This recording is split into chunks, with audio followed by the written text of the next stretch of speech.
Now, long before King Arthur and all of the knights of the Round Table, there lived a king who had his castle in a place called Colchester.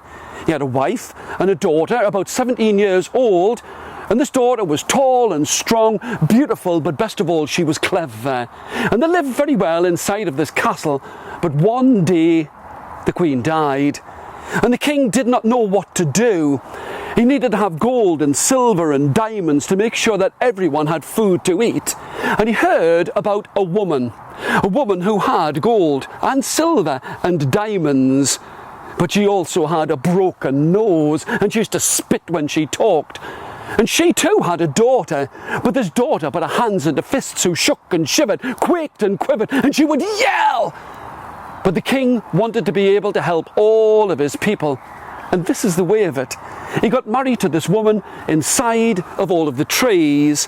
And as soon as these two had walked into that great castle at Colchester, they started to tell lies about the beautiful princess. They said that she was stealing money. They said that she was stealing food. And they said that she was going to do terrible things to the king. Now, it was not true. But the king believed them, and he would not sit with his daughter. He would not eat with his daughter. He would not talk or walk with his daughter, and she did not know what to do. But she was tall, she was strong, she was beautiful, and best of all, she was clever. So what did she do? She hid behind a tree, and she waited until she could hear her father coming close. And as soon as she heard his footsteps, she stepped out in front of him and said, "Father, you will not sit with me, you will not eat with me, talk with me, walk with me, and I want to go away from the castle." The king, whose heart was like a stone inside of his chest, said, "Get out of my castle. But if you're going to go and see your new mother. She shall give you things for your journey." Now, the girl went to go and see this woman with a broken nose and a spitting mouth. And sure enough, she had a bag. An old bag.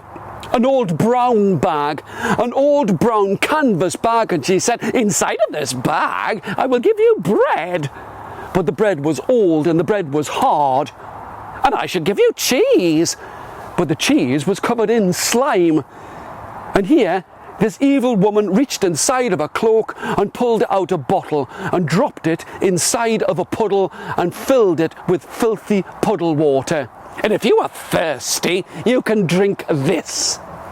Now, these would not be the kind of things that you would give to a princess.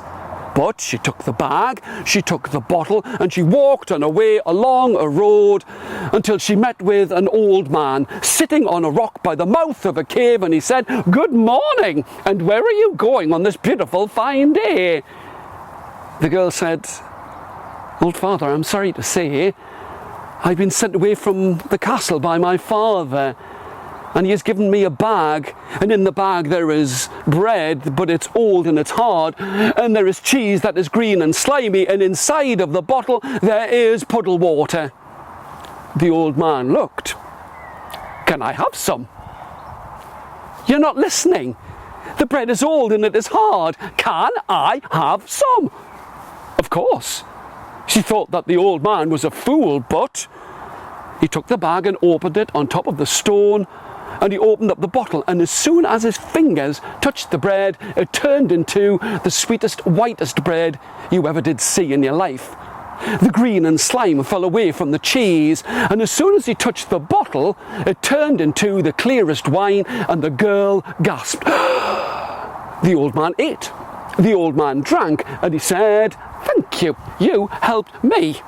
I'm going to help you, because on your journey you will come to a thick, thorny, prickly hedge that none can go through. But take this cracked and crooked stick and hit the hedge 3 times, and you will be able to get to the other side if you say, 'Hedge, hedge, open for me.'" Again, she thought that this old man was a fool, but she took the bag, she took the bottle, she took the cracked and crooked stick and walked on her way, and what did she come to but the thick, thorny, prickly hedge? She raised the stick high in her head, above her head, and she went, "Hedge, hedge, open for me!" And all of the thorns and all of the prickles pulled back, and there was a hole the same size as her, and she walked through with her arms in front of her and did not get a scratch upon her skin. When she got to the other side, the thorns, the thistles, the prickles closed with a great crash, and the girl was frightened. She looked all about her, and as she looked, she saw that there was a pool of water. She went and sat down beside it, and no sooner had she sat down than out of the water came a golden head. No neck, no body, no arms, no legs, nothing else but a golden head. And it smiled and it sang, "Wash me and comb me and put me down softly, put me on a bank to dry, and I look pretty when somebody passes by." The girl looked. A golden head, but she picked it up, she combed its hair, and the golden head smiled as she put it down in amongst some flowers. She was just about to eat some of the cheese when out of the water came the second golden head, and it smiled and it sang, "Wash me and comb me and put me down softly, put me on a bank to dry, and I look pretty when somebody passes by." Here, she combed it, and the golden head smiled, and she put it down in amongst the flowers and was just about to drink some of the wine when out of the water came the third golden head, and it smiled and it sang,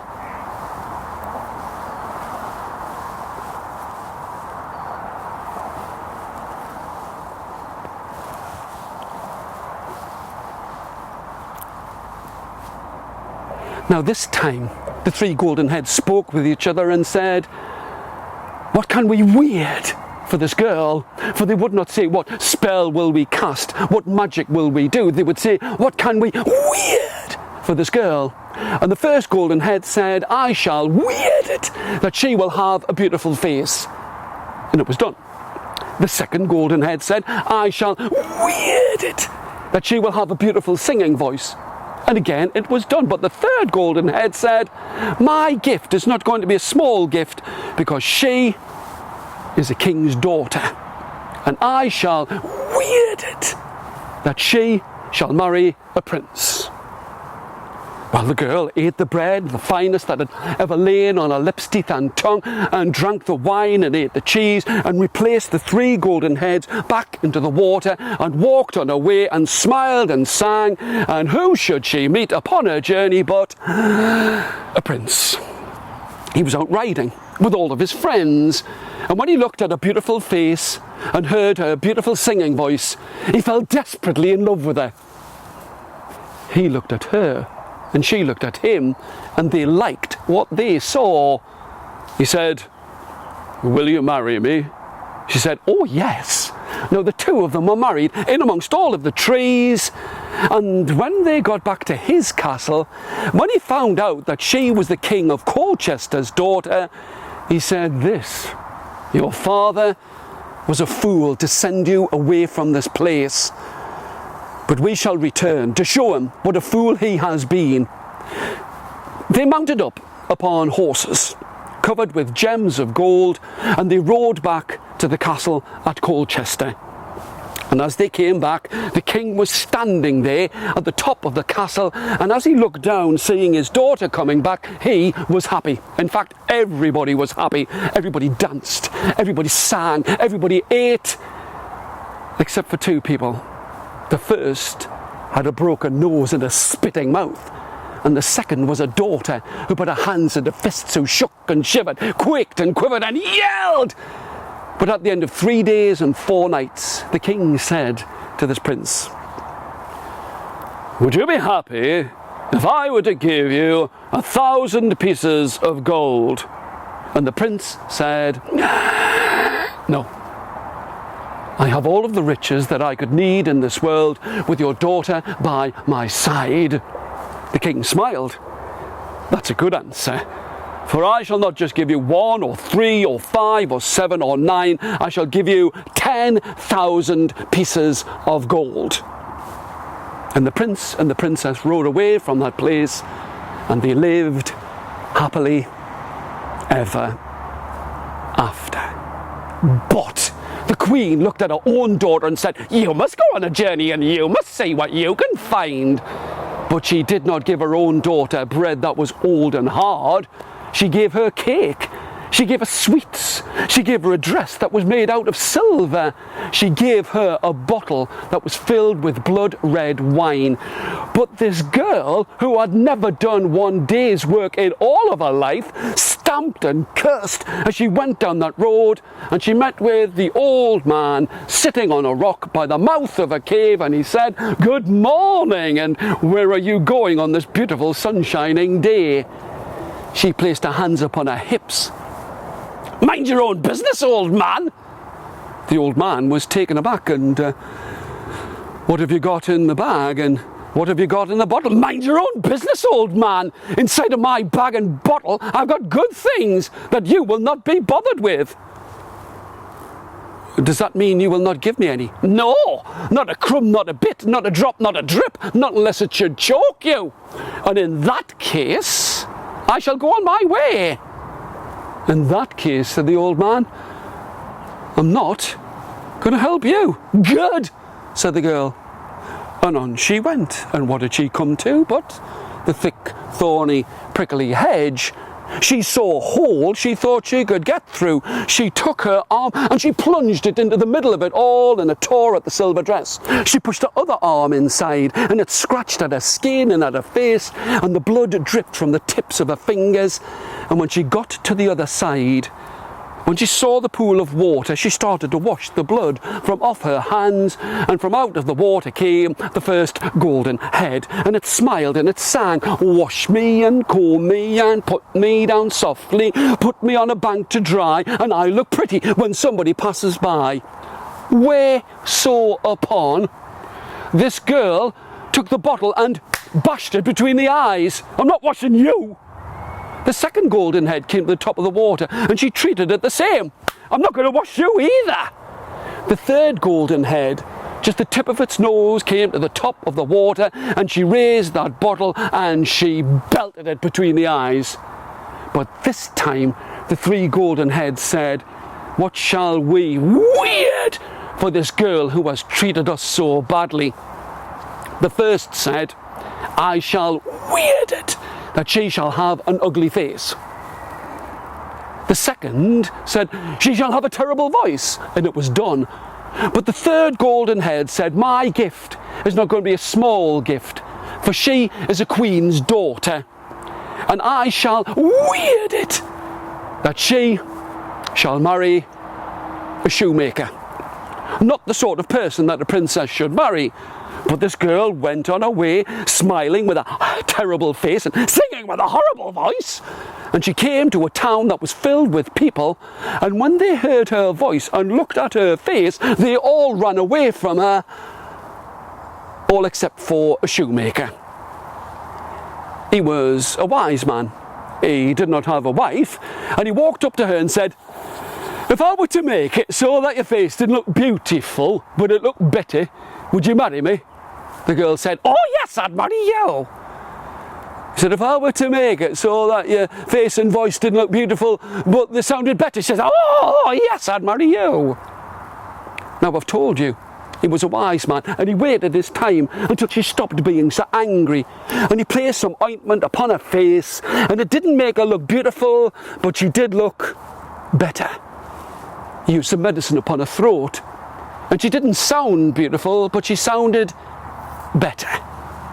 And she decided that she would go back and show her mother how well she had done upon her road. But as they came back, and her mother, the queen, saw her daughter married to a shoemaker, the mother jumped in the air and flew away. The king was surprised, but very happy.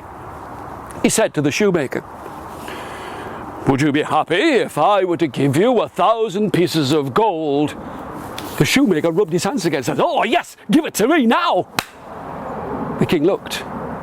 "If you had said that you were happy with this girl, I would not have given you 1 or 3 or 5 or 7 or 9. I would have given you 10,000 pieces of gold."